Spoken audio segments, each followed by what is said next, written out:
फिर से स्वागत है आप सभी का भारत दस्तक के ऊपर। दोस्तों, जैसा कि पिछले कुछ दिनों से चल रहा था, भीम आर्मी चीफ चंद्रशेखर आजाद जी कह रहे थे कि वो बसपा सुप्रीमो मायावती जी के साथ गठबंधन को तैयार है। अगर सबसे पहले गठबंधन करने का उन्हें मौका मिलेगा, गठबंधन करना होगा तो वो बीएसपी के साथ करेंगे, मायावती जी के साथ करेंगे। लेकिन अब मायावती जी ने पलटवार कर दिया है। उन्होंने साफ कह दिया है, और वैसे भी बीएसपी पहले से कह रही है कि यूपी के विधानसभा चुनाव में वो अकेली जाएगी, किसी के साथ गठबंधन नहीं करने वाली। लेकिन मायावती जी ने 2 ट्वीट करे।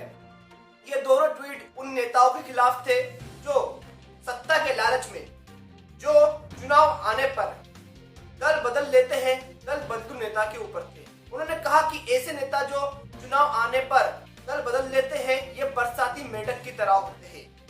जो नेता दल बदलते हैं, बीएसपी से समाजवादी पार्टी में जा रहे हैं। अभी आपको पता होगा कि 6 विधायक बसपा के समाजवादी पार्टी में चले गए हैं, उसकी भी न्यूज मैंने आपको बताई थी। तो ऐसे नेताओं को मायावती जी ने बताया है कि ये दल बदलू नेता है, बरसाती मेंढक है, ये हवाओं के रुख की तरह बहते हैं। लेकिन ऐसे नेताओं के जाने से बीएसपी को कोई फर्क नहीं पड़ेगा और इन बरसाती मेंढकों से बीएसपी को कोई नुकसान नहीं होने वाला है। और जिन भी पार्टियों में ये गए हैं, उन पार्टियों का जनाधार बढ़ेगा नहीं। मायावती जी ने अपने पहले ट्वीट में ये कहा। अब बताता हूँ दूसरा ट्वीट। दोस्तों, ये रहा अगला ट्वीट। इस ट्वीट में मायावती जी ने आजाद समाज पार्टी को ही टारगेट किया है। कैसे किया बताता हूँ। इसमें लिखा हुआ है कि बरसाती मेंढक वही नहीं है जो दल बदल रहे हैं। दल बदलू नेता ही बरसाती मेंढक नहीं है, बल्कि वो नेता भी है जिन पार्टियों का नाम अभी तक हम सबको सुनने को मिला नहीं था, या जिन पार्टियों का नाम अभी हमें चुनावी मौसम में सुनने को मिल रहा है, जिनको लोग जानते भी नहीं है और आज तक जिन्होंने जिनके बारे में सुना तक नहीं है।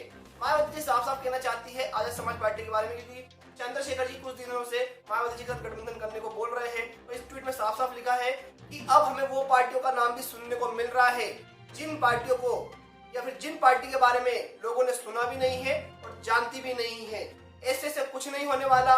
सत्ता परिवर्तन अटल है और इससे जो यूपी के वोटर है वो झांसे में नहीं आने वाले। कुल मिला के मायावती जी के ट्वीट का यही मतलब है दोस्तों। वो साफ साफ टारगेट कर रही है चंद्रशेखर जी को, कि उनको कोई जानता नहीं है, उनकी पार्टी बिल्कुल नहीं है और आज तक उनकी पार्टी के बारे में किसी ने सुना और जाना नहीं। तो गाइस, ये दोनों ट्वीट थे मायावती जी के, और जिसमें उन्होंने इनडायरेक्टली चंद्रशेखर जी को मेंढक भी बता दिया है। जो हम बोलते हैं ना, बरसाती मेंढक होते हैं, नई पार्टी बना लेते हैं, नए दल बदलू नेता आ जाते हैं, उसकी संज्ञा उन्होंने चंद्रशेखर को भी दे दी है। तो दोस्तों, इस बारे में आपका क्या कहना है, आपकी क्या राय है, मुझे कमेंट करके जरूर बताएं। वीडियो को लाइक करें, शेयर करें और देखते रहिए भारत दस्तक। बहुत जरूरत की हर खबर आपकी।